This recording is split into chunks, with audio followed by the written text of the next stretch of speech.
Presence of a quorum. Okay. And we have an agenda that's been circulated, and without objection, I will assume that we can proceed on that. We'll begin with the minutes of the November 1st regular council meeting.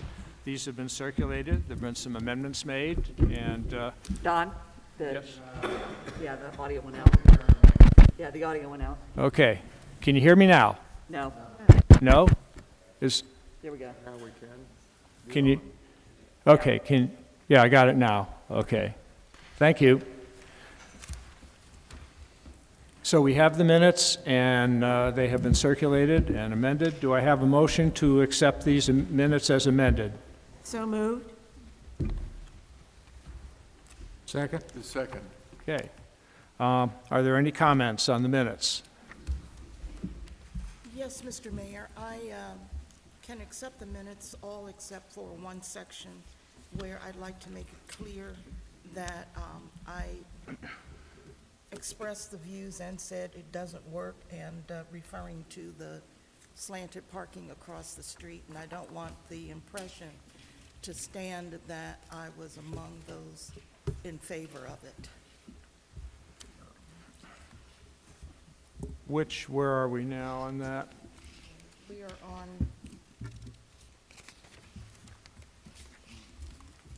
do you have the minutes? No, I do not. Hang on, I've got them here. Will this be the administrator's report? Yes. Okay. I think it reads, there was a general agreement, or, There's a general agreement that the plan didn't work, does not work. Okay. We'll take care of it. thank you. So if this, what do you want to insert here and where? With the exception of Marilyn Duke. Sorry, it says, after extensive conversation regarding potential issues and other municipality efforts, it was generally agreed that the best approach would be to retain the current parallel parking layout. That's the current language. I'm sorry, I'm not following. Yeah, I'm not either. hear Who's that. talking? What? Me. Okay. I couldn't hear that at all. Yeah, we're having trouble hearing you. You get close to the mic. So it says, the minutes say, after extensive conversation regarding potential issues and other municipality efforts, it was generally agreed that the best approach would be to retain the current parallel parking layout. Okay. So I would suggest, So you would like to just insert with the exception of Councilwoman Duke? yes, after generally agreed. Okay. Is there, Sorry, Marilyn, I thought you did not want to change the parking. You did want to change the parking? Because this says we want I to. did want to change the parking. You did not want to I change it. did You want do to want to change it. change Okay, got the it. parking. she wanted to insert after generally agreed. Okay, got it. And the words with the exception of Councilwoman Duke. Got it. Okay. Okay. Is there any objection to that change?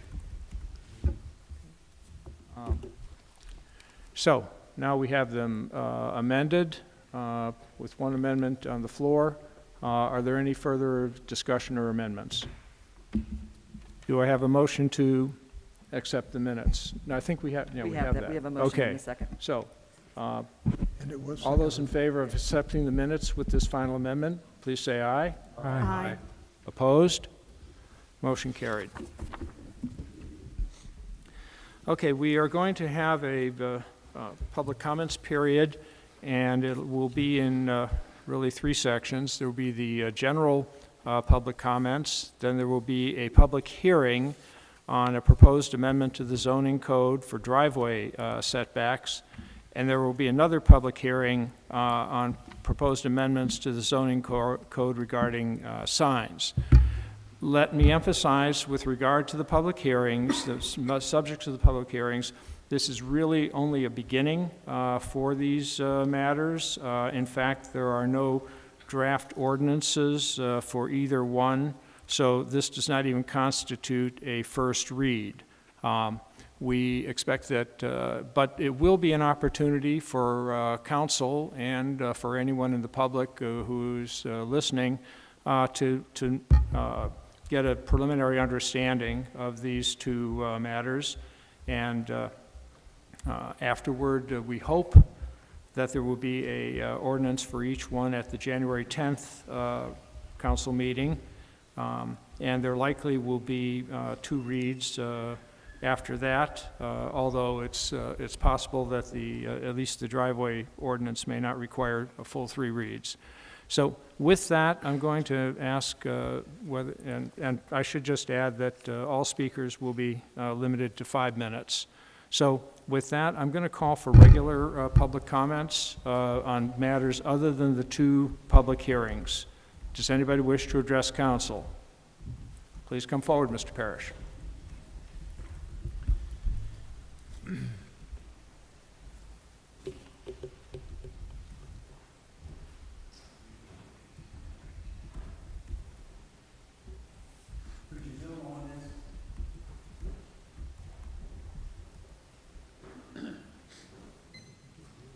Oh, I don't want to be in the picture. This is the main. Actually, addressing the public.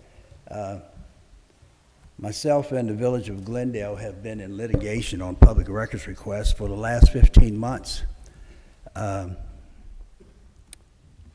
this picture, you see attorney David B. Schaefer, which used to represent Glendale and did represent them in 2018 on a case involving Parish versus the Village of Glendale on public records. That was case number 2018-00191PQ. This is public records information that you can access. Lately, Wood and Lamping, Kathleen Ryan and Jeffrey Forbes represent them currently on the current litigation of public records for me asking for a simple records request of information. The village administrator has maintained that he has given me all records pertaining to my request. He did give me televac report, but he failed to include the DVD that comes with all televac reports, just the paper version.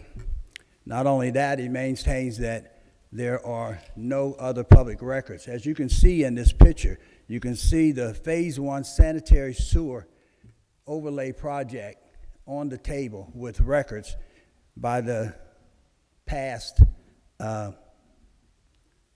attorney Schaefer. That's him in the corner. This undisputedly proves that there are more records that I have not received, but this is the stance that the Village of Glendale has taken on a simple request. In researching some of the other information that I had accumulated, the project cost of the Phase 1 Sanitary 1-1 Reduction Sewer Project was $199,000 project cost estimate, and useful life certificate was certified for 50 years. In that, it outlines an 8-inch sewer replacement by pipe bursting, actually about 286 feet times $60, which resulted in $17,160. This is the amount that was supposed to be in repair for the only red-lined street in this project, which was Cole. The bid awarded on 10/2/2017 of Ordinance 2017-50 was $182,542. Ironically, the amount of money of $17,160 is just a little off from the $199,000. I maintain, and I still maintain, that the work that was supposed to be done on Cole under this sanitary sewer project was not complete. If there was 286 feet to be ran up under this street, why was there more piping laid on the ground after this project was finished and the street was closed back up?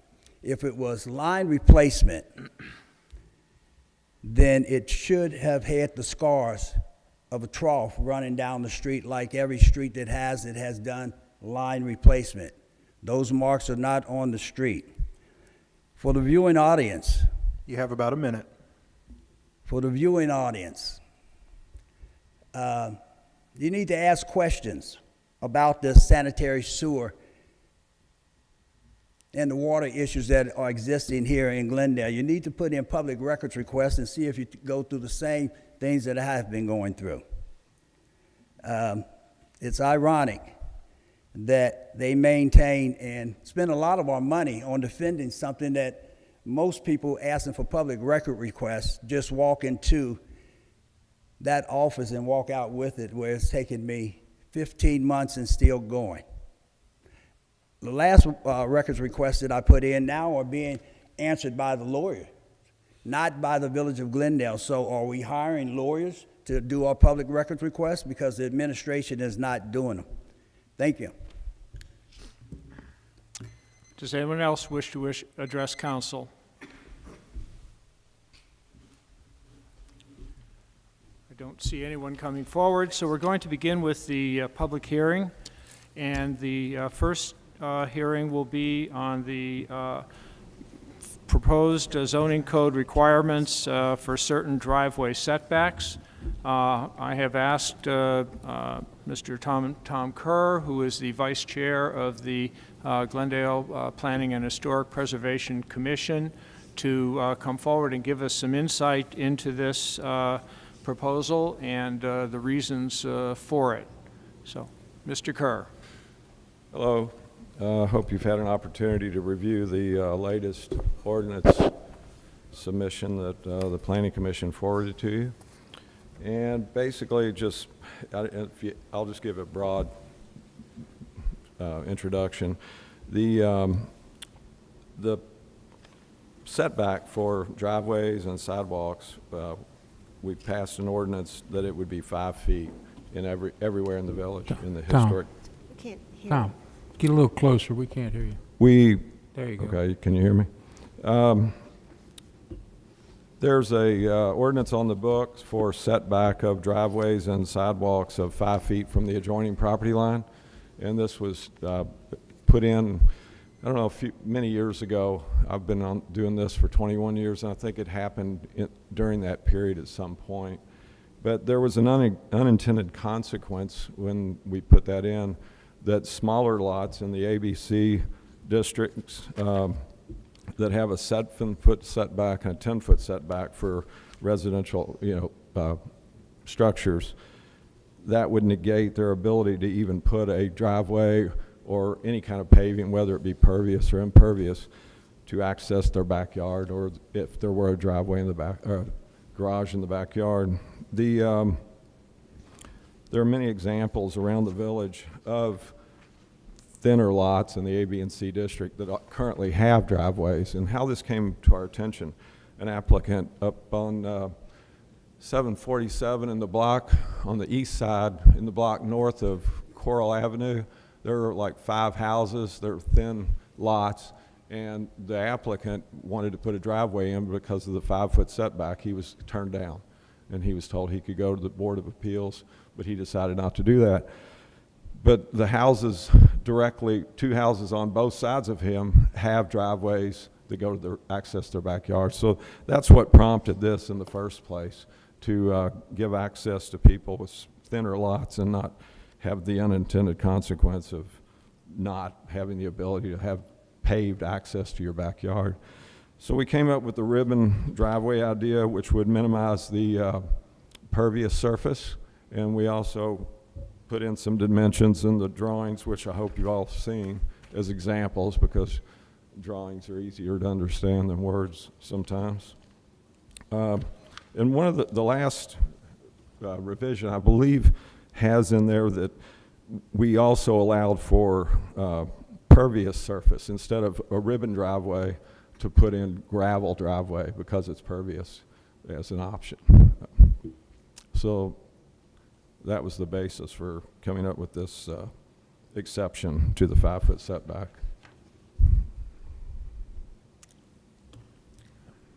Are there any questions from council for Mr. Kerr? I wonder if you could just very quickly give a definition of setback for the benefit of people who, in the public, who might be listening to this? And just, can you give us an Okay. explanation of that? Well, for example, in the village, the ordinances, we have A, B, C, AA1, and AA2 districts. And in each of those, the setback from, for example, how far from the property line to your house It is the distance from the property line is the setback, is correct? the setback, correct? Okay. I have a question. Sure. During the formation of this, or the deliberation in the planning board, what sort of input did you get from the public at that time? Has anybody been opposed to this? No, we did this through the committee, and then we discussed it in open planning session many months. I think we were doing this maybe a year and a half. I'm not sure. It was quite some time. It evolved. And we discussed it in public during that So period. far, no objection? Haven't heard any. Okay. Other than what the planning commission themselves, we massaged the wording and added some factors that during our deliberations and discussions. So other than that, no. Okay. Thank you. Sure.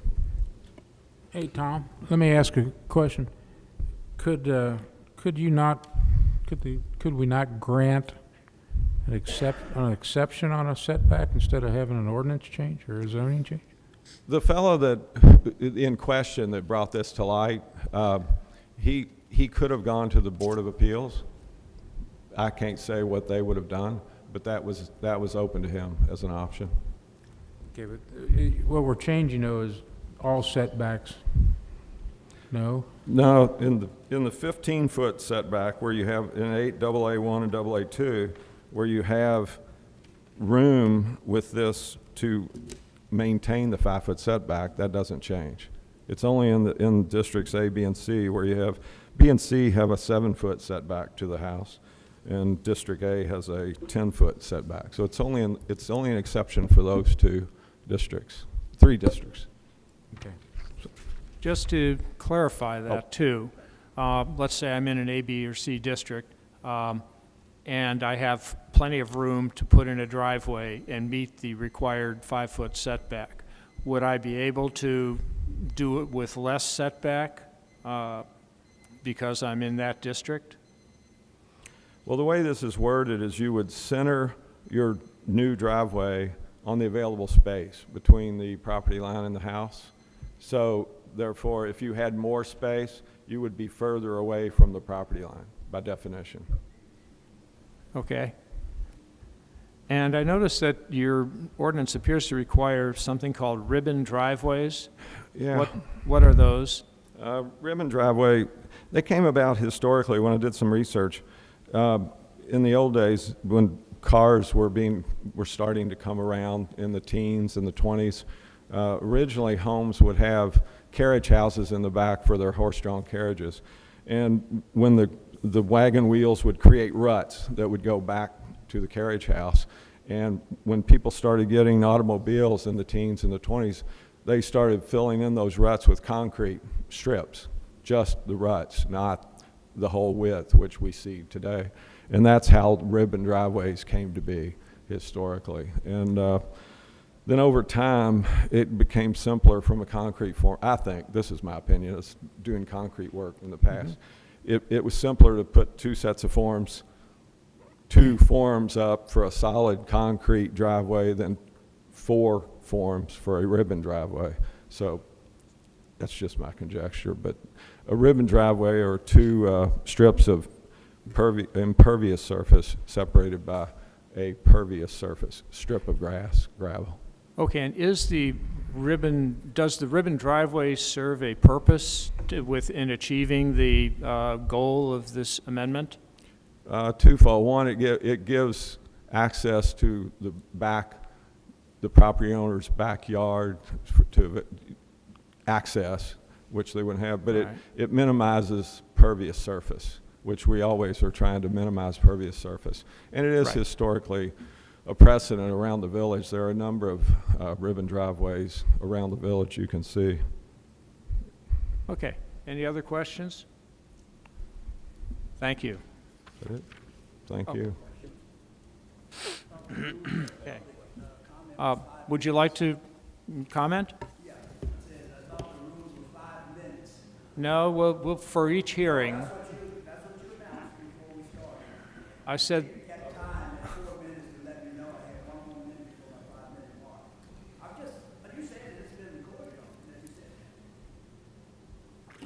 you can, if you want to speak about a given subject, one of the hearings, you can have a separate time slot to do it. Okay. These are hearings. This is the hearing. The hearing is going on right now. And that's why I asked Mr. Kerr to introduce it, and then, you know, anybody in the public who would like to speak on the subject is welcome to do it.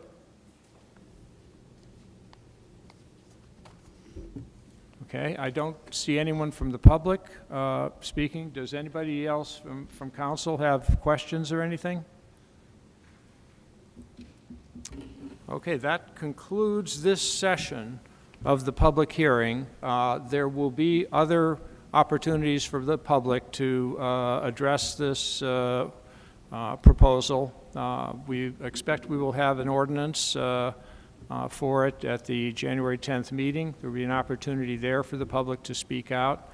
And depending upon how that goes, you know, there may be other readings, or we may just decide to go ahead with it. So I'm going to now turn to the other public hearing, which is the it's a recommendation from the Planning Commission regarding changes in our zoning code with respect to signs.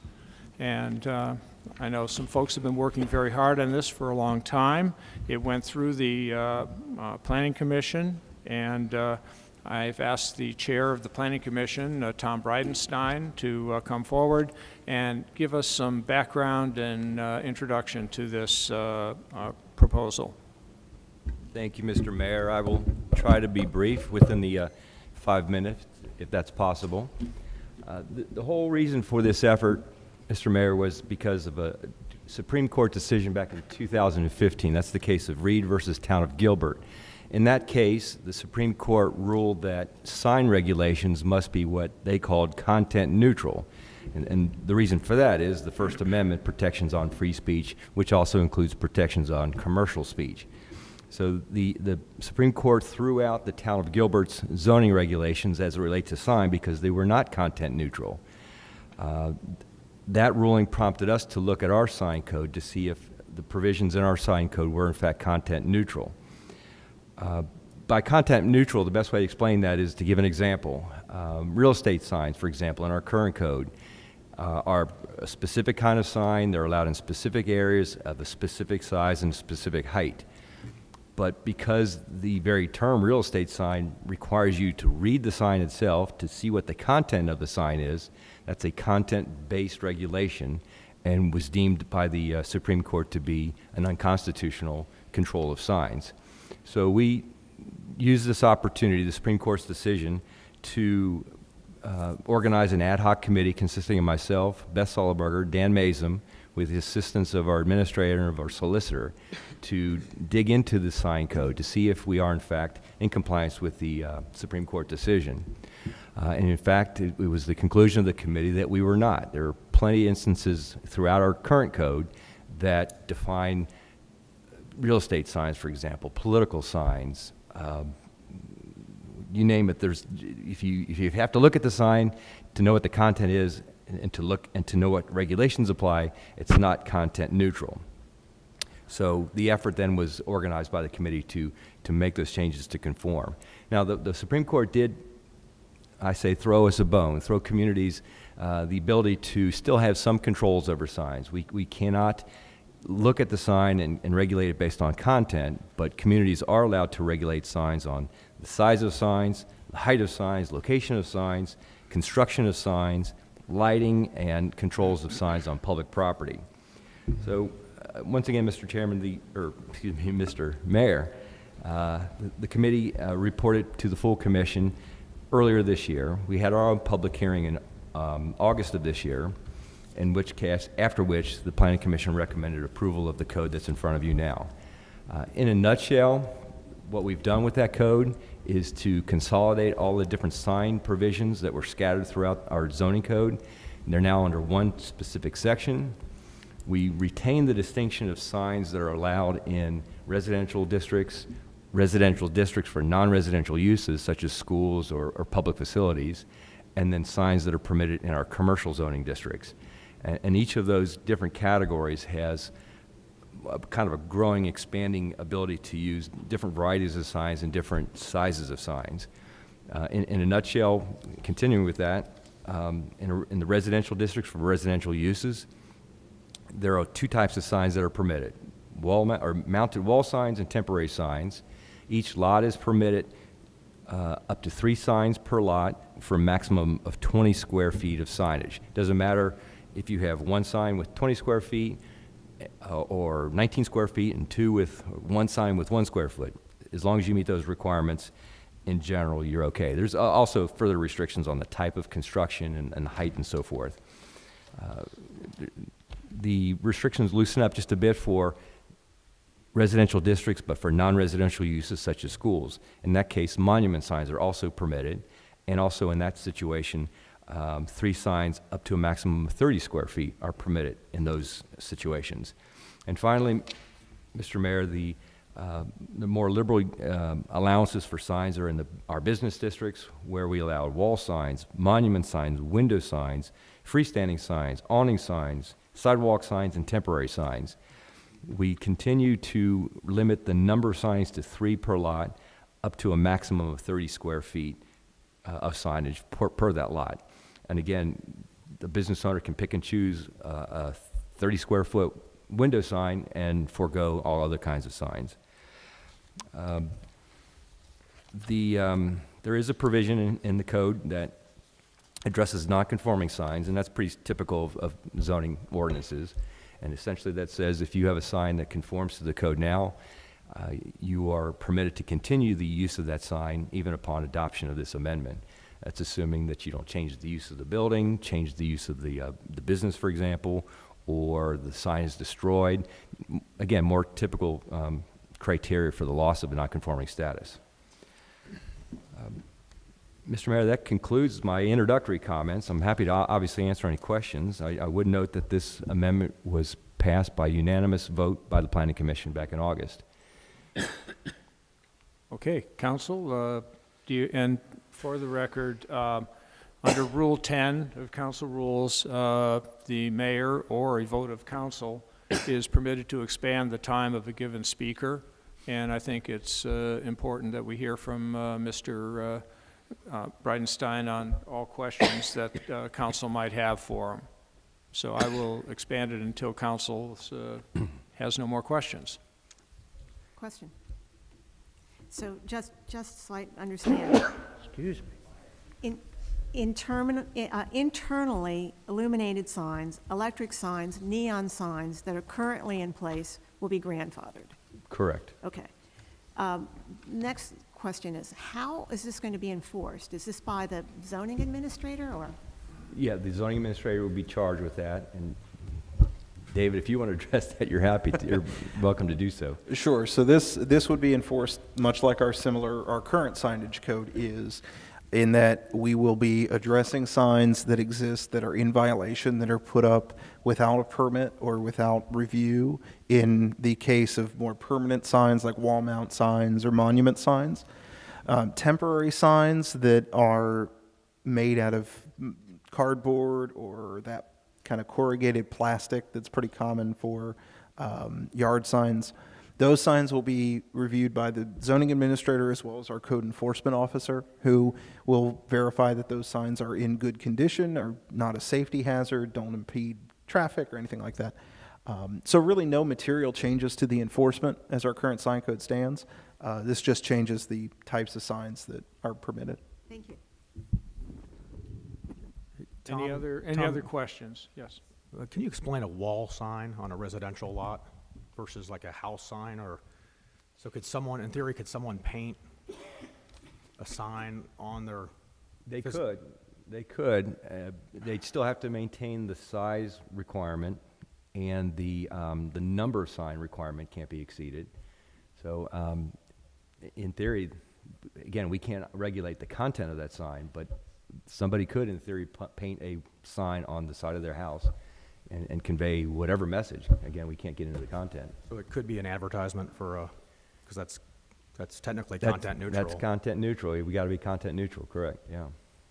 And that's for the historical, a lot of this was talking about the permits required in the historical district. What about the non? Well, let me start with the historical. If it's in the historic district, it still would be required, if it's one that requires a permit, it would still have to come before the planning commission for appropriateness. If it's outside the historic district, it wouldn't have that layer of review, but, still the requirements would remain. Okay, thanks. Tom, are murals considered signs? They are, the way we've drafted this code, correct? Marilyn? Yes, thank you. Tom, our campaign signs, we just had an election with signs everywhere, 4, 5, 6 in 1 yard. Would that be regulated or limited to 3 per residential lot? It would. We couldn't look at the content of the sign and say that political sign has to go or those two can stay. But if it's a sign and it meets the definition of a sign, the code that I just quoted to you and that you have in front of you would apply to signs. But signs otherwise. A follow-up to that, in addition to campaign signs for a candidate, if there were an issue sign, such as, what are the signs that are at now? Support the Thank you, police Glendale and, Police, yeah. yes, thank you. Yeah, same thing. I mean, we have to be blind to the content, but if it meets the definition of a sign or a temporary sign or a permanent sign, it would still fall under this code, yeah. All right, thank you. And on, Sorry. piggybacking off of that, what about the length of time of the sign? The length of time is defined as a temporary signs in particular. That escapes me now, David. You're a little bit closer to that part of the code than I am. Let me see. The temporary signs, actually, temporary signs are not regulated based on time in this draft. Where they are regulated would be, the time issue would come into the condition of the sign. So, for instance, if it was like a paper sign or a plastic sign, if weathering or wind or anything like that were to damage the sign or cause it to fall into disrepair, then we could pursue removal or enforcement of this code.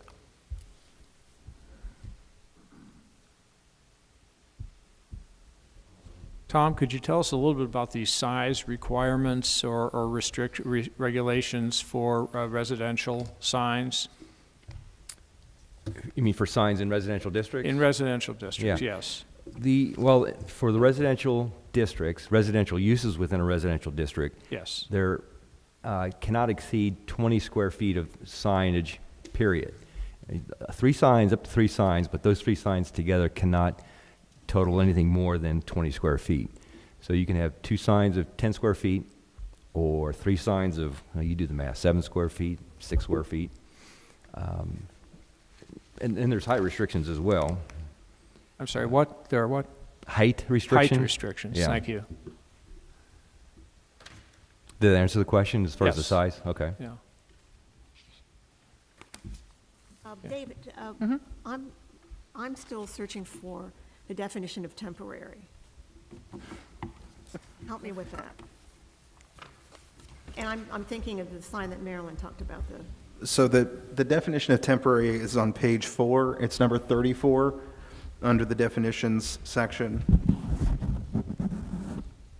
Right. It doesn't define it in a temporal sense. There's no It- timing. Yeah. But it's temporary in the quality of its construction. It's not intended to be a permanent fixture. the construction of the sign is temporary, not the length of time the sign is in the yard. Correct. Got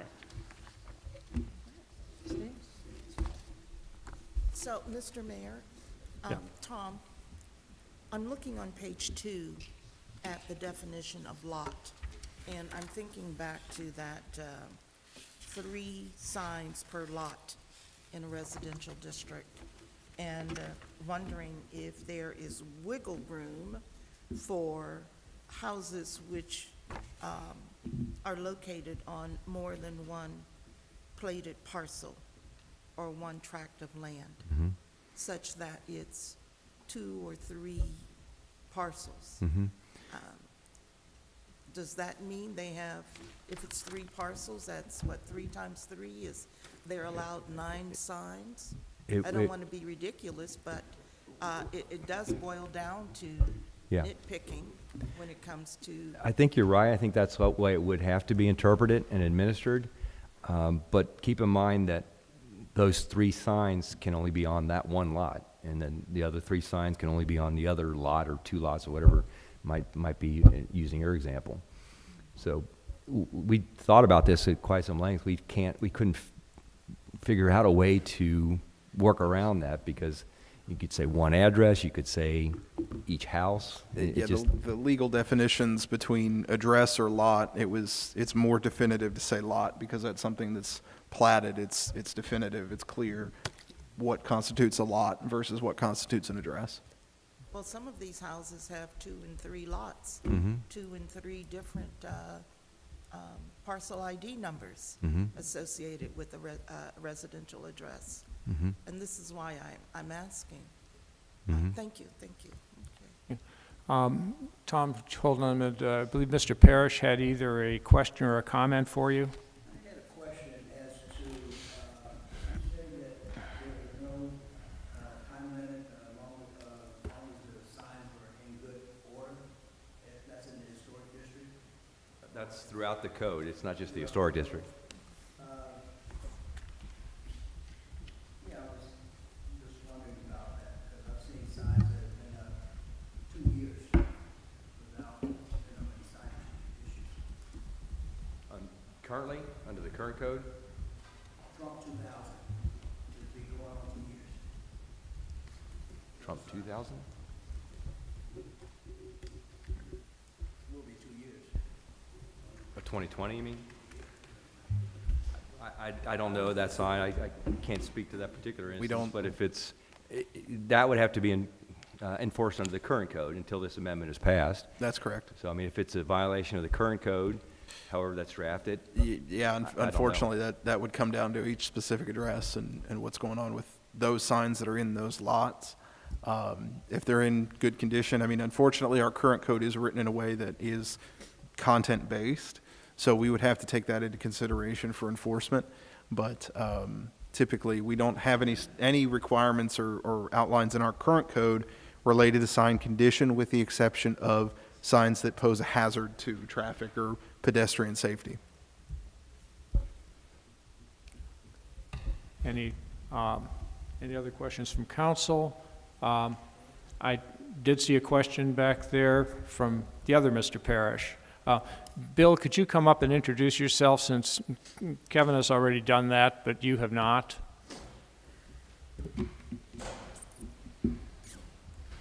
Hello, Council.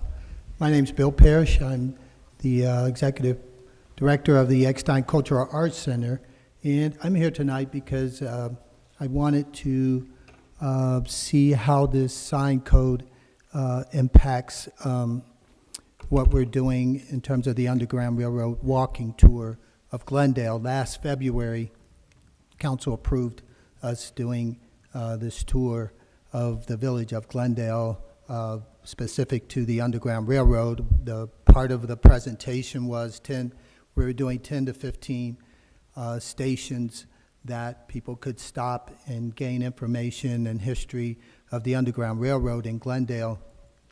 And we are nearly done with that project. We haven't produced it. We're about to move into production. For the end of February was our goal, so we're anticipating that by March 4th, that we would have this completed.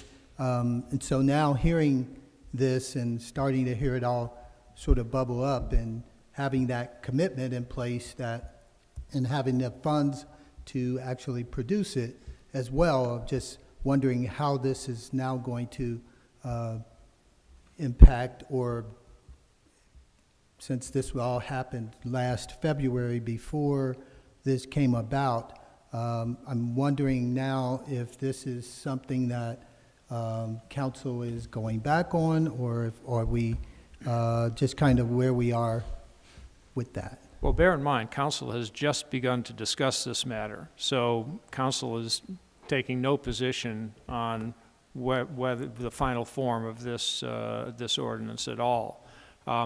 But I'm wondering if Kathy Ryan can help us with this a little bit. It seems to me that my understanding was the Underground Railroad project would involve putting signs on public property, on the public right-of-way. Is that correct? Well, we have all those locations where they are, just a couple of them are public places. The other are in areas where there are already signs that are historically significant. I think we have 3 or 4 places that aren't. So, but none of it's intrusive, and I think that because we're this far in the process, I think we would just like to understand that we can continue to finish this project without coming up against council or, preservation and any other stumbling blocks that would prevent us from finishing this historic project for the historic village of Glendale. Ms. Ryan, can you help us with this? Yeah, I think something, to his point, that would be a good addition to the draft at this stage is maybe an exemption for historical markers of under a certain square foot. Wouldn't that be content-based, though? I think that would be an exemption maybe related to the historic district that we can make an exception for. Well, it does raise a question. Because particularly if it's tied we to have other public. I mean, for example, if let's go content neutral here. So if the village decides to put up a stop sign someplace on a public street in a public, in the right-of-way area, this ordinance would not apply to that, correct? Right-of-way does not apply to. Right. So if, the village were to collaborate with Mr. Parrish on putting up signs for the Underground Railroad project, those signs would also not be under this ordinance. Is that correct? If they fell on the private property, presumably they would be subject to the zoning code. But if they're in the right-of-way, if they happen to fall on the inside part of that parcel, then suddenly this is Right. triggered. So the only other way to maybe deal with that is if it's something where you want to truly keep it content neutral, even to the historic component, have a separate kind of ordinance, like a notwithstanding ordinance, notwithstanding the zoning code provisions, this is a policy for the village regarding this historic recognition. And it would be a separate ordinance that's passed solely for that particular in the interest of the historic. And I'm just exploring possibilities here. Yeah. Could the village issue permits for the signs that would be put up? Because a lot of the ordinance is about temporary signs. If the village issued a permit for a sign to go up in a given spot, would that be acceptable under the Anything in the ordinance? right-of-way, you can grant at any time. Right. If it's something happens to be a sign that he needs to put on the parcel for Right. whatever reason, then presumably the zoning code is triggered. So nothing can be granted unless you either conform to the zoning or you have another mechanism by which you approve it. And they're not, keep in mind, these aren't traditional signs. These are stations that have a QR code on them, historic information and photographs, a couple of photographs on it. So they're not traditional signs, and the QR codes go take you to a website and that. So they're not in the tradition of a sign, like traditionally you see signs. Well, I think you've raised a good issue for us that we're going to have to keep in mind as we go forward, because the project that you've talked about is one that the council very strongly supports, and we want to make sure that whatever ordinance we come out with is not going to impede the ability to do that project. Okay, well, I just wanted to make sure of that tonight because I didn't want to, just wanted to get in early that we're almost done with the project, so we didn't want anything to Okay. get in the way of us continuing to provide this historic information to the village. Well, it'd be a good thing to come to the village then with the, with what you're actually planning to do and the physical examples of what you're going to do, so that as we're considering this ordinance, we can bake that into our thinking and what we Okay. come up with. Well, it's not different than what we presented in February, it's just that. So when we get to that point, then should we just set up another meeting to provide just the visual that we presented last February? I think that's right, Okay. yes. Okay, thank you. Thank you. This is one of the challenges with the court ruling, is that not only Reed v. Gilbert in 2015, but then our Sixth Circuit, 4 separate occasions, 2015, 17, 2020, and 21, doubled down on the content neutrality issue. So in some federal circuits right now, they've done the opposite and kind of carved out some exceptions. In ours, they've just said, it has to be content neutral. You can't distinguish on or off premises.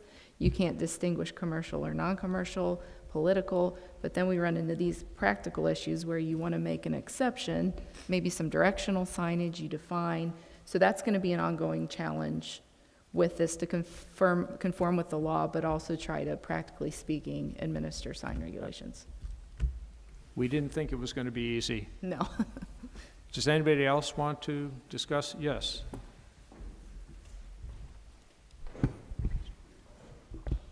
This is Craig Wolf, 102 Hetherington. I wasn't going to talk about this at all tonight, but I just want to throw out a caution to you all, and that is, I mean, I'm already starting to feel that you're stepping on free speech, even though you're trying not to. With great irony, we just had 4 council seats open, and we all voted on them. And so under this law, I cannot have a sign in my front yard to support each of the 4 council people I wanted, because that's 4 signs. Doesn't make sense. The real issue with signage in Glendale, in my personal opinion, is big signs, okay? Former Councilman Jenny Kilgore, you know, in the last year or two had this massive sign out there. It just might have been 20 square feet, I don't know. 20 square feet is like 2 feet, so that's about this big in your front lawn. 10 feet long, that's 20 feet. That's just too effing big for any house in Glendale, okay? The second thing, so you got that part. You got Henry the Handjob signs, you know, on Sawyer's property and a couple others. They're just too big.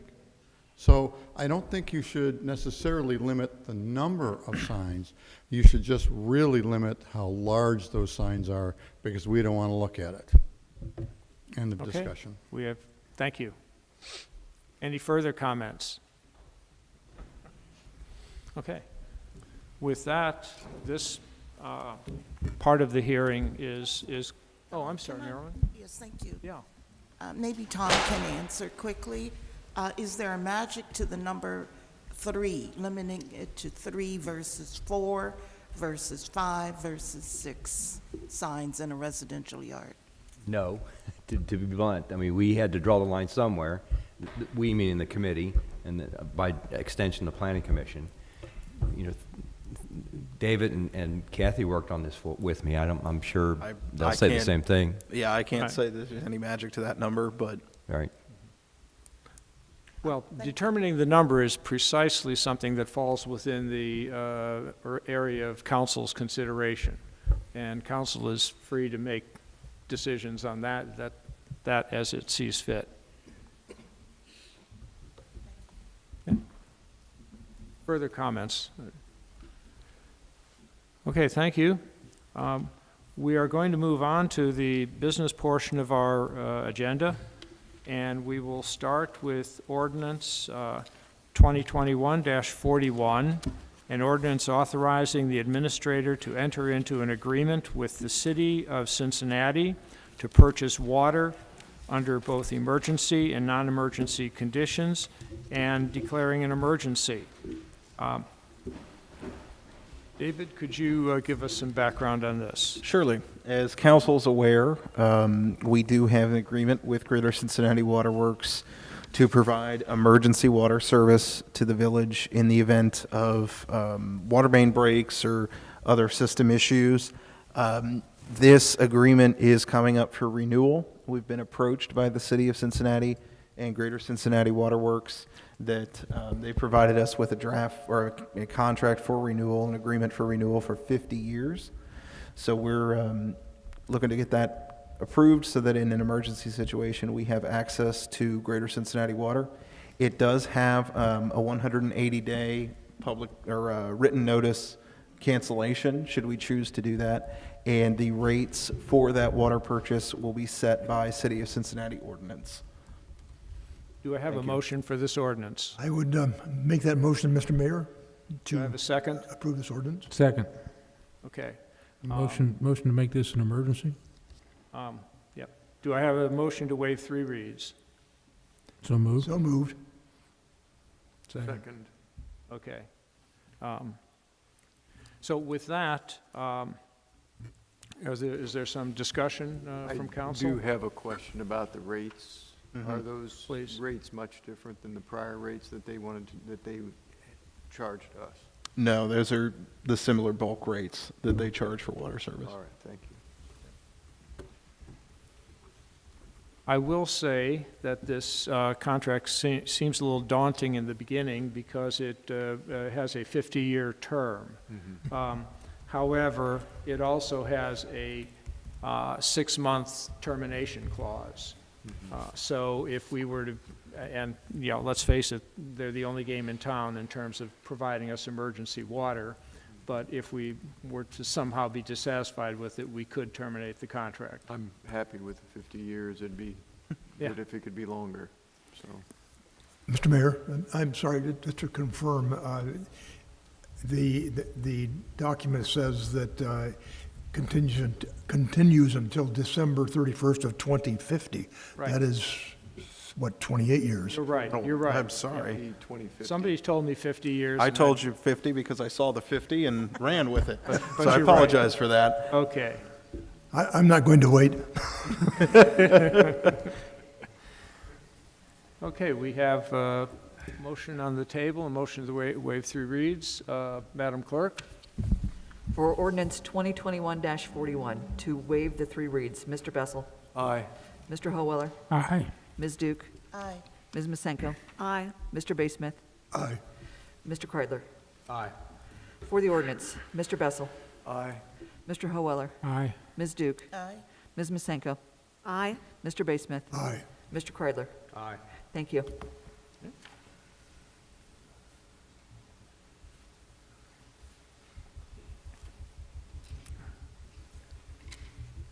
Okay, we come to ordinance 2021-42, an ordinance adopting all 2022 general fund, enterprise fund, special revenue fund, and miscellaneous fund budgets, and providing wage adjustments as described in the attached Exhibit A, and declaring an emergency, which I will take a friendly amendment here because the declaring an emergency is repeated in the title. But let's get this on the table first, and then we can amend it. So I would like Mr. Bessel to give us an introduction here as our head of finance. Okay, that's fine. The individual committees met separately regarding budgets for each different department. Those all came together in a finance committee meeting where the finance committee, which is a committee of the whole of council, reviewed the budget and approved what we have in front of us today. On the surface, there appears to be a fairly significant deficit. There were a couple of things that happened that led to that. The first major item was a change in the way we're being charged for the ambulatory service from Sharonville, where they were soft billing, but at this point now there is a $60,000 annual charge billed monthly, which added to the budget a number that we did not anticipate at this time last year or even a month before the budgeting process began. Another item that was included, and the way we did it was unusual, was some work that we're going to do on the War Memorial that we're going to schedule next year. And we've made allowance for that work. Typically, that would come out of a VPGI fund, but it was recommended or suggested, instead of taking invested funds out of investment accounts, that we could use reserves. And that way, we're not moving money that's currently earning interest. That adds to the deficit number $23,000. Normally, we would not do that, but we want to move pretty quickly with this so that we have the War Memorial in good order by Memorial Day at the end of May of next year. So those two items excluded, if they were excluded, and then our deficit would be much less than what is currently shown. The other thing that is typical for Glendale on the revenue side of the ledger, the county auditor, in reporting the amount of revenue we can expect from tax, real estate taxes, holds back roughly $60,000 in their projection to us. We typically collect 100% of our tax revenue. So if we add the 60,000, or assume that we will collect that, which has been typical for Glendale for the last 20, 30 years, then the deficit would be a net positive at that point. If that's added back in, and consideration given for the money that we decided to take from reserves for the War Memorial, and consideration for the unexpected ambulance service, we would have been a net positive. So the Committee of the Whole considered all of those items, decided to pass this budget as we see it tonight, or recommend it to council as we see it tonight, along with some capital expenditures that will come out of the VPGI fund through the course of the year. Any questions about any? Did I cover it well? Well, I'm going to ask you for a motion here. Sure. But I'm going to ask you for a motion for this ordinance, deleting the repetition of declaring an emergency from the title. Sure. I will make that motion. Is there a second? Second. Okay. Kathy, can I do that? Is that right? Yes. Okay. All right. Further discussion from council? Oh, let's see. Motion for, let's see. We need a motion to dispense with 3 reads. So moved. Second. Okay. Now, discussion from council.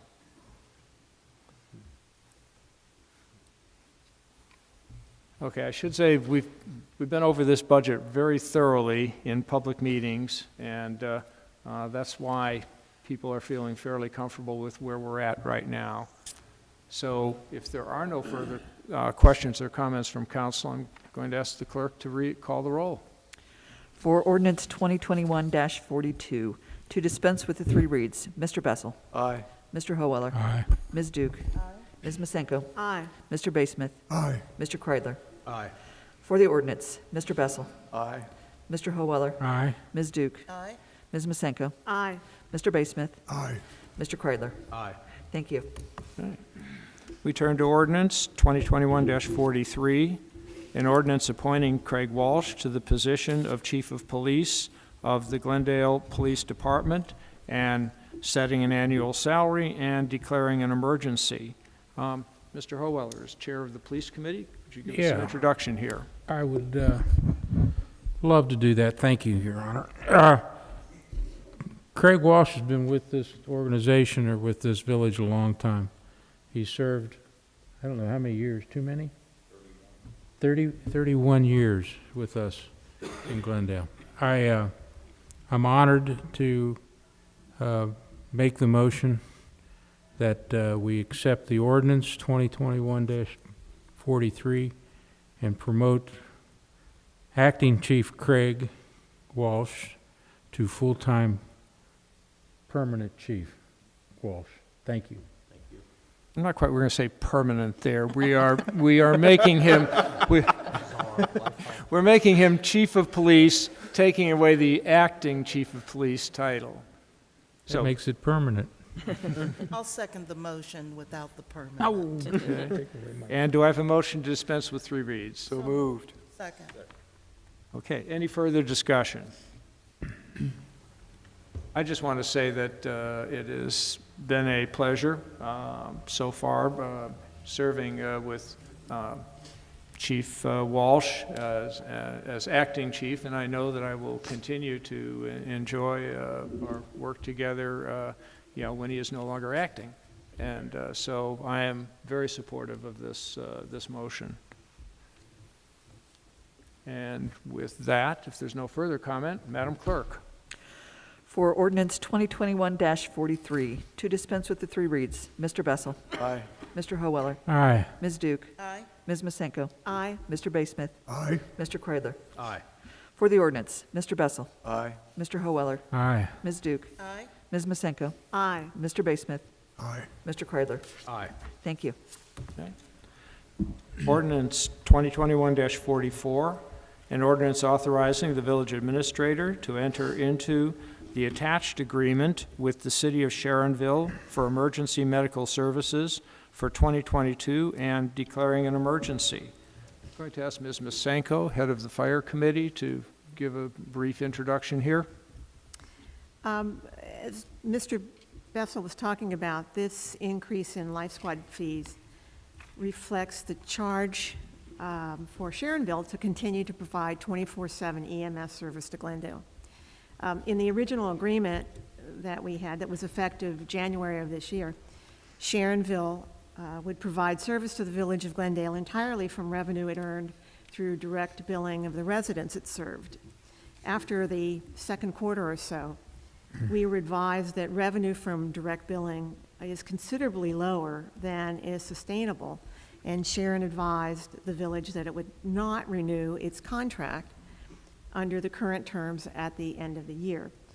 So with this new agreement, Sharonville has agreed to provide all EMS services to residents, visitors, and businesses within Glendale with direct billing to those requesting services, supplemented by a monthly payment of no more than $5,000 to be made by the village. This is an agreement for a period of 1 year, subject to termination by either party with at least 90 days' notice. And so the ordinance, as the mayor said, authorizes the village administrator to make the monthly payments not to exceed $5,000, and the payments have been approved in the 2022 general fund budget. And do you move for the motion? I do Madam? move, yes, thank you. And do I have a second? Second. And do I have a motion to dispense with 3 reads? So moved. Second. Okay, so we have it on the table. Any discussion? I mean, I have to say, as Mr. Bessel said, we were disappointed to find this new item in our budget, but the fact is we have to provide emergency medical service for our residents, and they are, at least at present, they're the ones best situated to provide it. We are going to be looking for other possibilities. We are also going to be examining very closely the financials behind their provision of this service to see if, as time goes on, there won't be opportunities to reduce the charges. Any further discussion? Yeah, Will. Mayor, when you look at when you read the third whereas, and I know we discussed this in the finance meeting last week, it is a 1-year agreement, but if there was a competitor that surfaced, does that read to you that we could get out within 90 days in 2022, or do you read that as we're locked in for 1 year? No, the way the contract reads, gosh, I shouldn't be the sorcerer's apprentice here. Kathy, do you want to, do you have? I don't have it in front of me, the actual agreement. Or no, you have it on here. Okay. Okay, Anyway, well done. it does allow us to get out. Either party can terminate the agreement on 90 days' notice.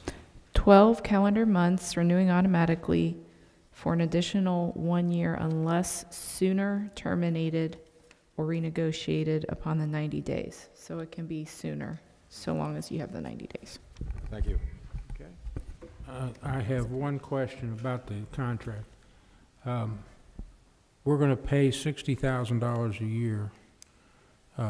Is Sharonville then going to continuously hard bill our residents? And that means we're paying twice? Or our residents are paying twice? Well, unfortunately, they Sharonville haven't been then- paying once. That's been our problem, either hard billing or soft billing. Well, but if they, whatever they do collect, that's double billing. But they've been hard billing now for, how long, Chief? Chief is down there. Chief, yeah. Chief, how long have they been hard billing? Since April. Since April. So they very quickly found out they weren't getting enough money with soft billing. And so they have calculated this rate based upon their projected return from hard billing and said they need $5,000 a month to keep going. Is that correct, Chief? Correct. Yeah. Plus their hard billing.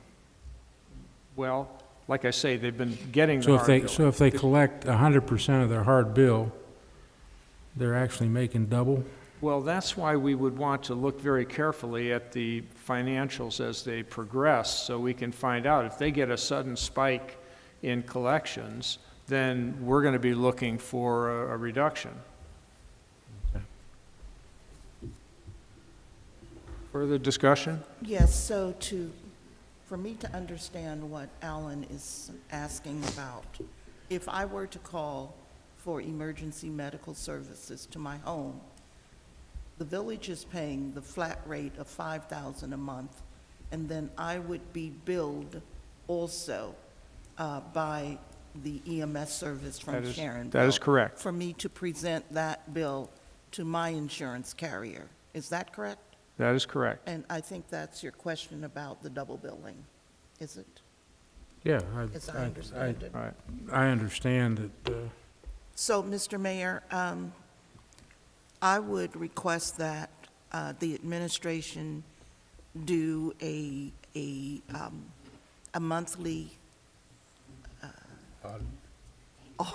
a monthly audit review of this contract for the first 3 months to see what the practice is, and that we not wait until 6 months from now and see what has happened. We have no intention of waiting that long. No, we're going to be looking at those numbers as carefully and as quickly as we can to really understand what's going on, because none of us can figure out why they are not getting more collections out of Glendale. Any further discussion? Madam Clerk? Ordinance 2021-44, to dispense with the 3 reads. Mr. Bessel? Aye. Mr. Howeller? aye. Ms. Duke? Aye. Ms. Masenko? Aye. Mr. Basemith? Aye. Mr. Kreidler? Aye. For the ordinance, Mr. Bessel? Aye. Mr. Howeller? Aye. Ms. Duke? Aye. Ms. Masenko? Aye. Mr. Basemith? Aye. Mr. Kreidler? Aye. Thank you. Okay, we come next to an item that did not fit neatly into any of the categories of our agenda, so I just put it at the end of the new business section. It is a discussion of a proposed junk car ordinance as recommended to council by the Laws and Claims Committee. And this is not a public hearing, because the Laws and Claims Committee only passed this recently, and there was not enough time to put out a notice for a public hearing. Still, if anyone from the audience would like to add their thoughts here, they are welcome to do so. We will be looking to listen to council and what their thinking is, and hopefully have an ordinance ready to begin consideration at the January 10th meeting. So there is going to be no request for a motion here, and no request, obviously, to waive 3 reads. But I'm open to anyone on council who would like to discuss this, or perhaps... I was not able to attend the Laws Committee meeting, I apologize for that. I wish I could have. I read this to the extent that I could understand it. It appears to be a pretty thorough ordinance to me. I don't know exactly what other communities do, but with respect to that, I understand that Kathy Ryan was involved in writing this and did a lot of thorough research. It's lengthy, but if it appears to allow the village to do what the village would like to do with respect to junk cars and nuisance vehicles and things like that. So I don't have any problem with it, save for, it appears we've made some changes on timing, on when these things can be appealed and when people have to take action. And I like to give people the benefit of the doubt, but if it is a situation where someone is clearly violating the regulations, I would shorten the time frame myself. And that's the only comment that I'll make about the proposed draft itself, but it looks like a good draft to me. Kathy, I wonder if I can put you on the spot here a little bit, and you could give us just an overview of the ordinance. What are the key things that are regulated here? Sure. So this would be part of Chapter 93, Health and Sanitation. And this would be in the junk vehicles section. We've now updated to call it junk vehicles and junk recreational vehicles. One of the June committee comments was that this shouldn't just be motor vehicles, it should also be trailers or RVs or anything like that. So we've kind of taken out those phrase motor vehicles and expanded that. The first section just simply kind of adds on 9302 to kind of beef that up, not only for junk vehicles, but for that whole chapter. And then when you go on to page 3 of the draft 9307, that's where we actually get into the junk vehicle and junk recreational vehicle section. This starts out by defining a motor vehicle, trailer, motorcycle, or recreational vehicle as otherwise defined by this chapter, and then it meets these 3 standards. These 3 standards were taken out of the revised code section that was referenced by your previous ordinance, but your previous ordinance, or what is right now your existing ordinance, references that whole statute. But that whole statute applies to situations where you as the property owner have a car on your property that you don't want there, and you're giving the government authority to take it away. So the actual whole state statute that's referenced doesn't actually apply. So we've pared down just the 3 factors to get to the junk kind of status, taken that from that and provided there. Then the next part's kind of your standard. This is kind of the point of the whole thing. This 9307B, it's the paragraph that tells you if it's a junk vehicle and you're one of these parties and this has been sitting there for X number of days, you're in violation. 9307C designates it as a public nuisance, but then we go through 07D, which is going to be the bulk of this section. And again, that's going to provide your procedure. That provides a lot of detail because this is kind of a sensitive issue as far as constitutional considerations, both from the village's perspective, being able to consistently and clearly enforce this from the staff level by just following this step by step and providing, not really leaving any room for interpretation is key. It's also important from the property owner's perspective to provide proper due process to them so that they can look at this if they've been accused of a violation and know that they have been subject to a thorough procedure and it's been followed properly. So it's there to protect kind of everybody involved. Then we go on to page 5, 9307E is the appeal, for which we've placed the appeal period in here. My recommendation again would be for that to mirror the enforcement period. Sometimes you find in codes that it'll say something has to be done in 48 hours, but then it gives you a 30-day appeal period, and that those sorts of things just functionally don't work smoothly. 9307F, conclusive presumption of junk vehicle as a public nuisance. Again, this is just a provision that provides kind of something that exists in the law anyway, but we're stating it here to that person who has received a violation notice that, look, if you disagree that this is a junk vehicle and you decide just to ignore it, it's going to be conclusively presumed to be a public nuisance. You're not getting out of it. You've got to go through the appeal period if you disagree. 9307G is the enforcement and penalties. This is the section where I would recommend 1 and 2 to stay pretty much as is. 3, we've provided what is the mechanism for removal of junk vehicles, but I wrote it initially as the most broad way where you can take away vehicles. I don't particularly like that method. I think that should be reserved for emergency situations, and we should pare that paragraph 3 down to be for those certain particular circumstances. The reason being that, if there is a flaw in the process or something wasn't properly followed, the risk on the village is much greater if you actually went on their property and took their vehicle away without it being an emergency situation. And because of that, you've also got paragraphs 1 and 2 that can be used either or in conjunction with each other, that issue penalties, would cite those individuals to mayor's court, and then also the injunctive relief would be filing in the court of common pleas. You would have to show that they've violated the ordinance, they didn't follow it, they either went through their appeal and lost, or they didn't appeal, and then the court will find and agree with the village that they violated it and will hold them in contempt if they do not remove the vehicles. So that, to me, that's a much lower risk method to follow as far as enforcement goes, because you have the court backing you and telling you before the fact that yes, you followed the proper procedure. And then the big section that we discussed in June was definitions. So 9308 has all the other definitions. Blighted parcel was there before, and somebody at that meeting had asked which code provision that was from.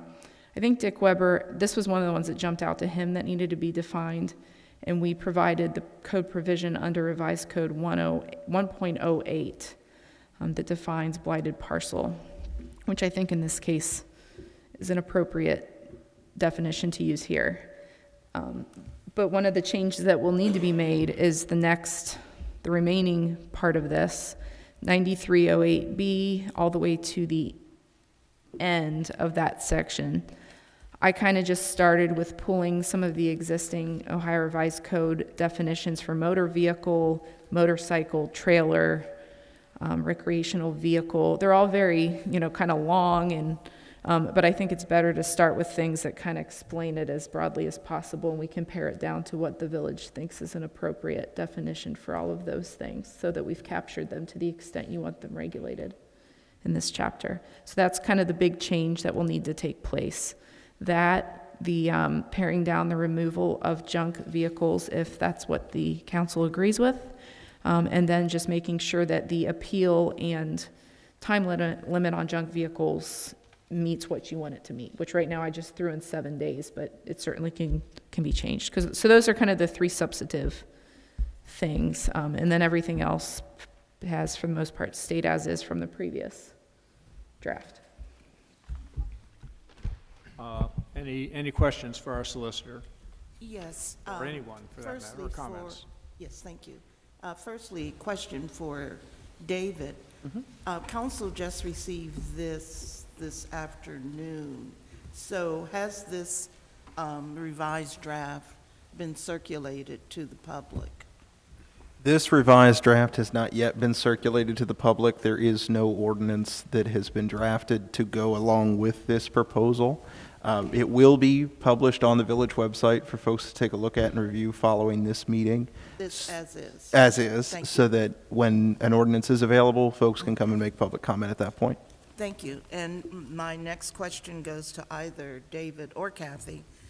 There is green highlighted words in the text and yellow highlighted words. What do the different colors mean? The green, or any person otherwise having care or control of any premises within the village. I highlighted that. That was a big point of discussion in the June meeting. I was asked whether there was kind of two things, whether there was any revised code section that references this sort of phrase, and then also is there any case law history utilizing this phrase, like in zoning codes or property maintenance codes, that weighs in on the defensibility of it. And I didn't really find either. All I can say is that, to me, you know, the enforcement, the code officials that would be enforcing this, they're going to use their discretion to determine to whom they would give a citation in addition to perhaps posting it on the property. But it's pretty customary in property maintenance and zoning codes to kind of have a catch-all phrase after the words like owner, tenant, occupant, lessee, just kind of a catch-all phrase that has a tiny bit of a discretion in it for that enforcement person to determine, you know, if this is the sort of individual to whom it's appropriate to give that citation. And then the yellow was the time periods.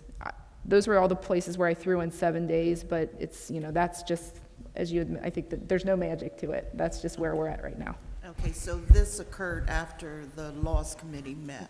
Yes. Okay, thank you. There will be an opportunity for public discussion again. Oh, yes. Yeah.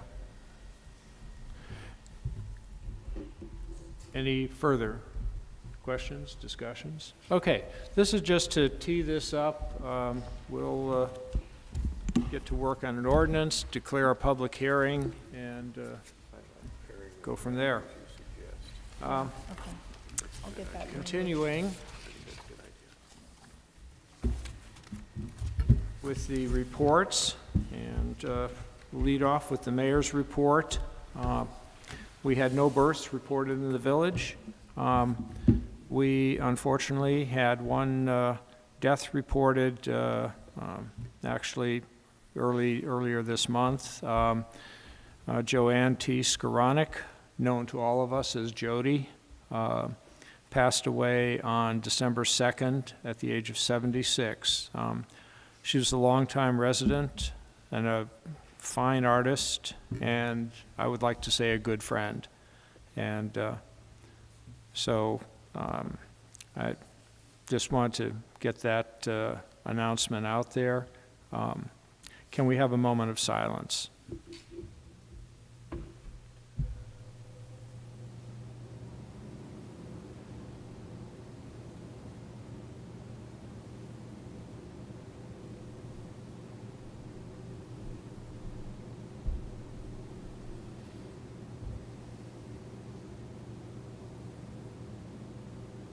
May she rest in peace.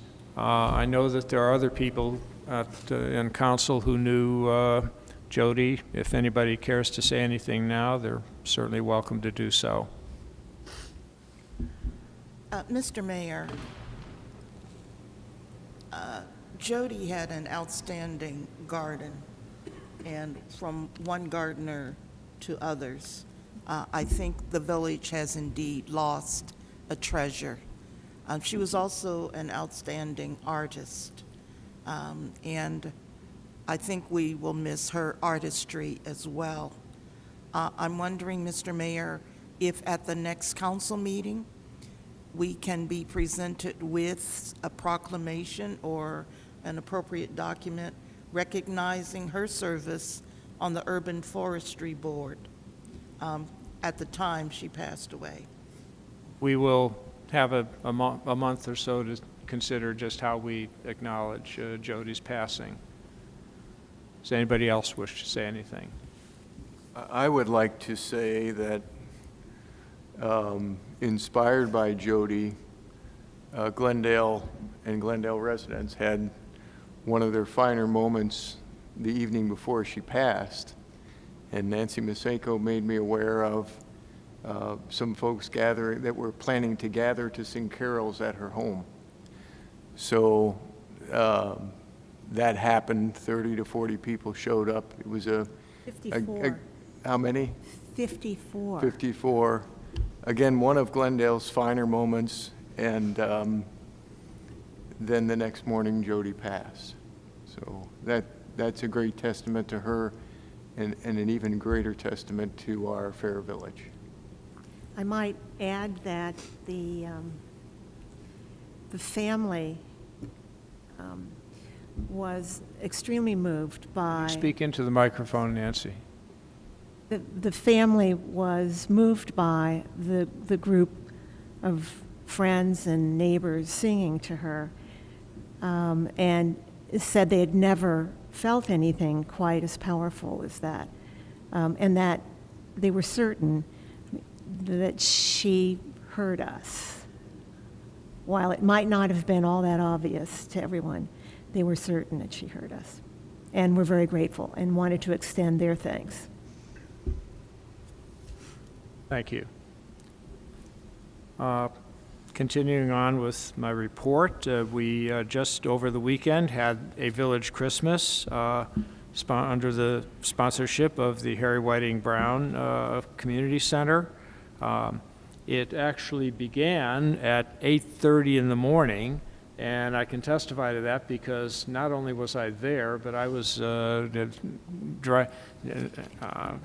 persuaded to assist in the judging of decorated bicycles and other children's vehicles. Fortunately, I had the able assistance of former Mayor Hubbard and a local Cub Scout troop, and so we were able to navigate the very difficult decision of selecting a winner. That was immediately followed by the Jingle Bell Fun Run Walk event, and that began at 9 o'clock. Then in the afternoon, starting at 4:30, the program began. There was rides for children, a magic show, Santa arrived, and there was a lot more that went on also. So our thanks go out to Harry Whiting Brown, and particularly to Sherry Connolly, who, despite having serious injury, was able to somehow direct all of this and make it happen. All I can say is, from personal experience, I know it's very hard to say no to Sherry. The police department has received a final approval from the Ohio Collaborative in several areas, including the use of force, community engagement, and bias-free policing. I'm going to let Chief Walsh, when his report comes up, to provide you with more information.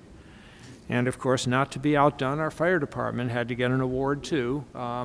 They got an award for fighting cancer by imposing measures that will reduce the exposure of firefighters to chemicals. We often think of firefighters as just holding a hose out there and throwing water on a fire, but so much of what they do is either putting chemicals on the fire or facing chemicals coming from the fire. And a great deal of progress has been made, and Glendale has been an instrument in doing that, in trying to reduce the effects of the chemicals. I'm going to finally say, and I hope everybody who's listening is listening, our next meeting will be on January 10th.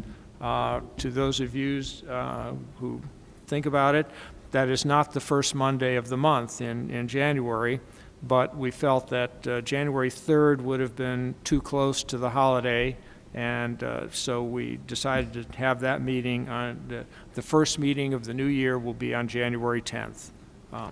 With that, I'm going to turn it over, to our village administrator for his report. Thank you, Mayor.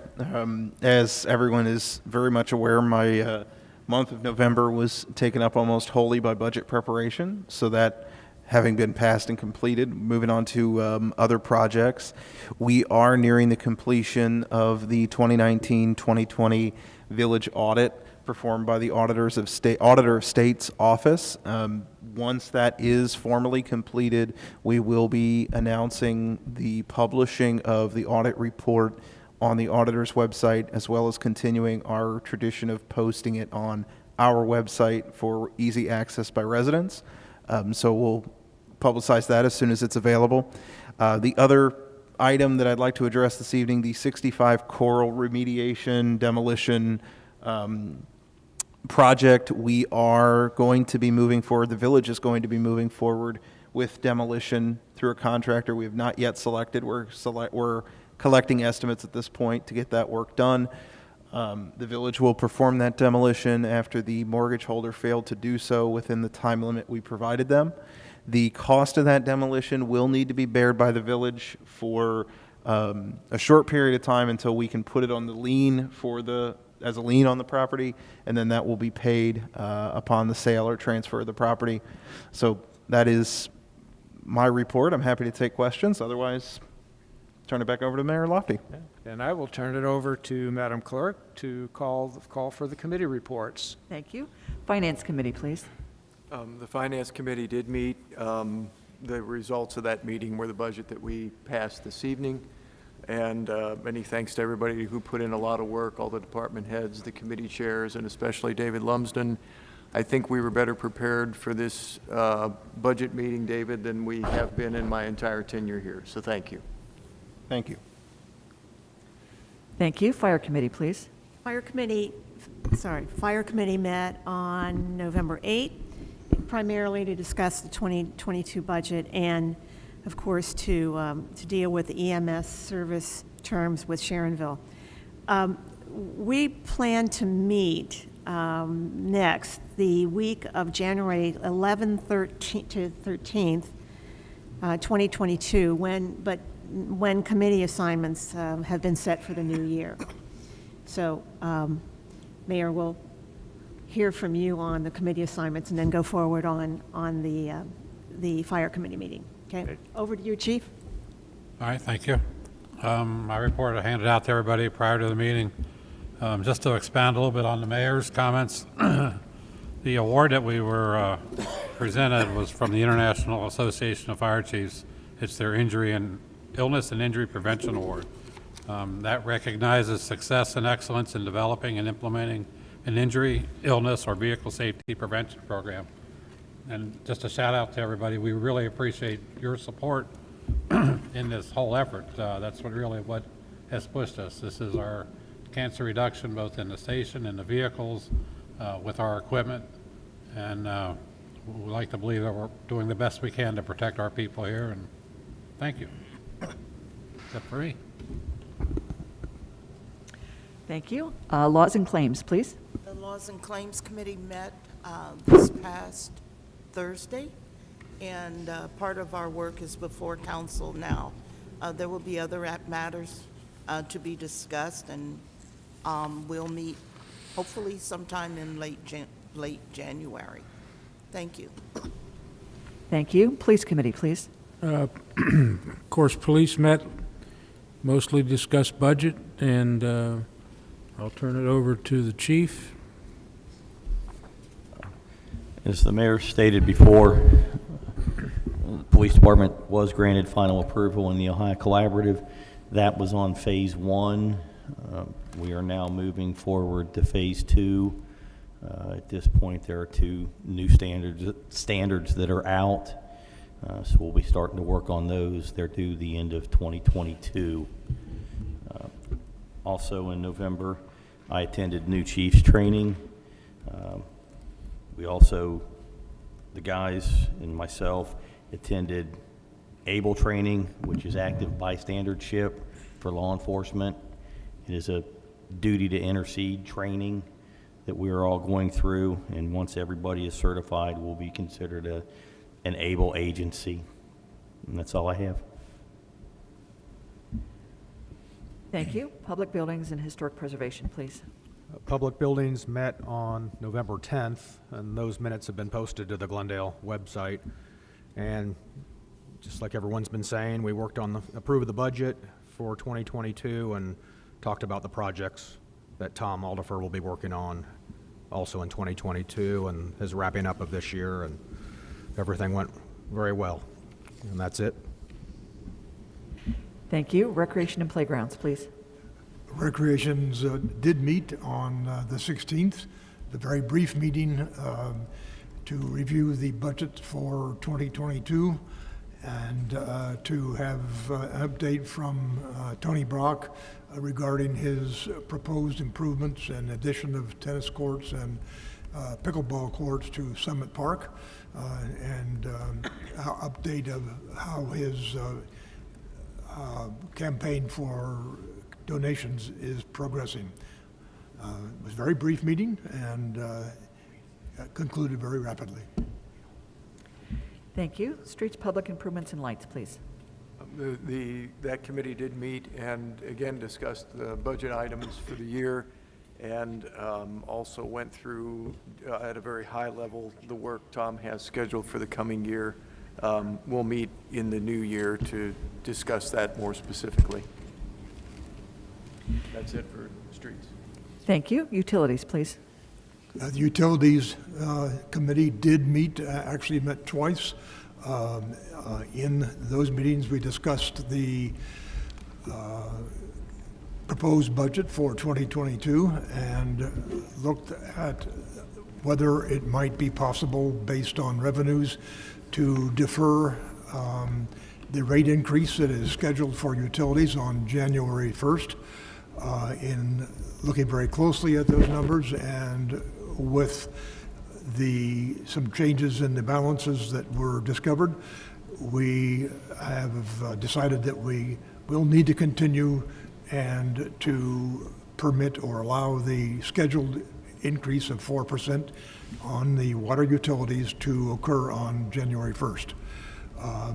There was discussion on other opportunities that can be recognized to reduce expenses, and the possibility of implementing new remote read meters in the enterprise in the water department.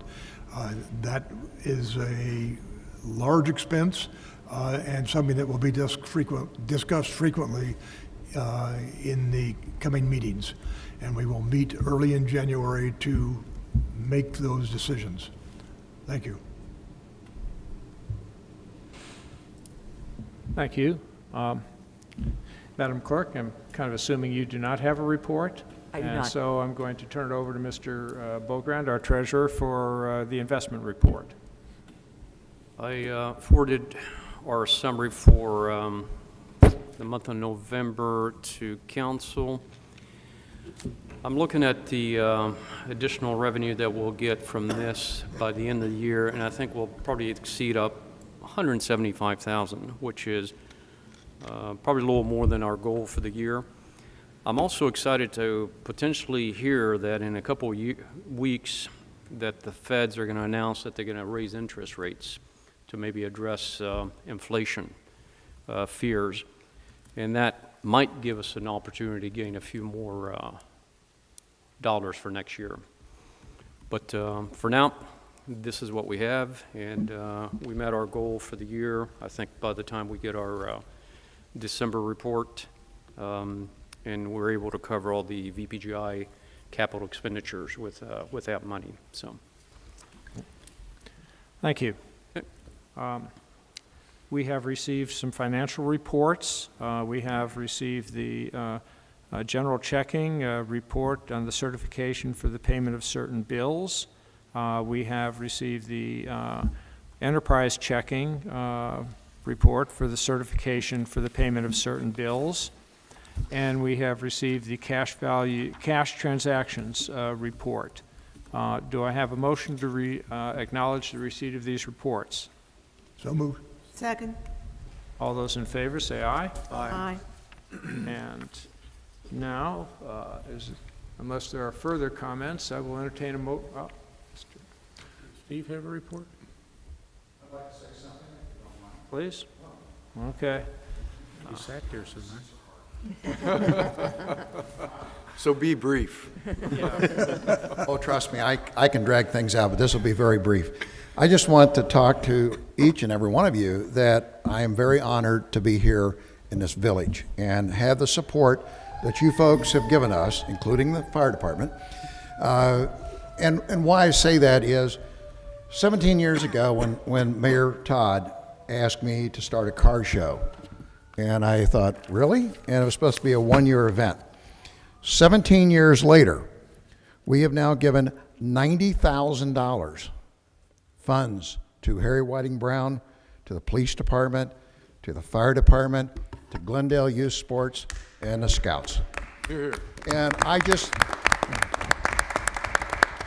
the emphasis is there are many members here, including the mayor, who are on that committee that I chair, and I am just really pleased about it.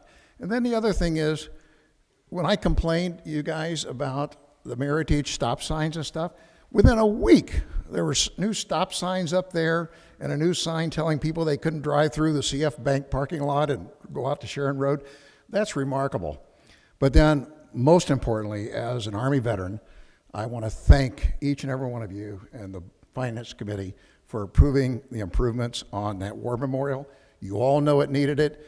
I think it's going to be glorious, and I'm really looking forward to Memorial Day. Thank you. Okay. Thank you, Steve. Thank you, Steve. I'm sure I'm going to hear about this from somebody letting you speak at the end of the meeting, but it was worth it. Mr. Mayor, before we close. I have something.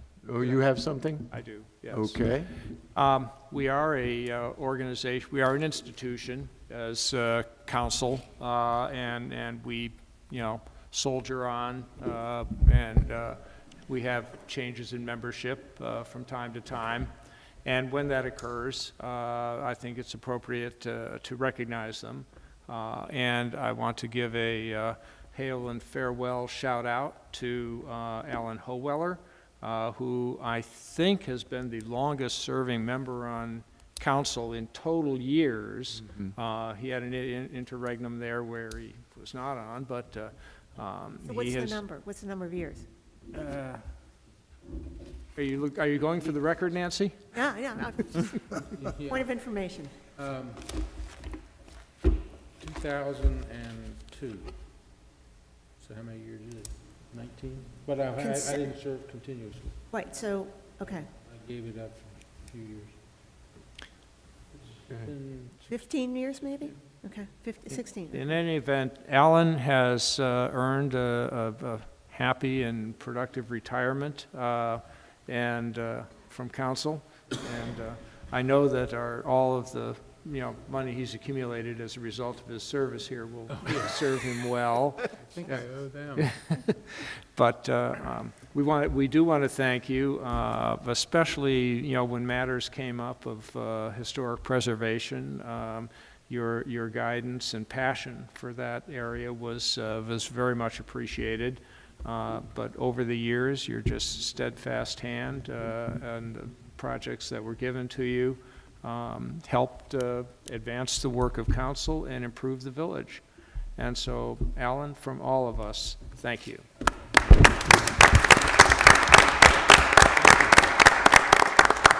Before we adjourn, let me tell you, it has been a privilege. We live in the best village I've ever been near. The spirit of Glendale, the volunteerism, the stepping up to the plate when cash is needed. There's no other community in our area that is as generous and as wonderful a place to be. And it has been my privilege and honor to serve here. Thank you. Thank you, Alan. Anybody else, or Mike? Okay. Alan, you've served the village well, and you've served on council with us. You've been a pleasure to work with, and we're going to miss you. But I know you'll keep us all in line down at Bluebird with the guys down there that make sure we don't go astray. Thank you. Somebody has to quell the rumor. or start them. And that's where they start. Please, if you can do it. Thank you, Alan. You're welcome. Thank you. And now, do I have a motion to adjourn? Can I move to adjourn? Hey, I'm sorry, of course. I move I'll that second. we adjourn. I'll second.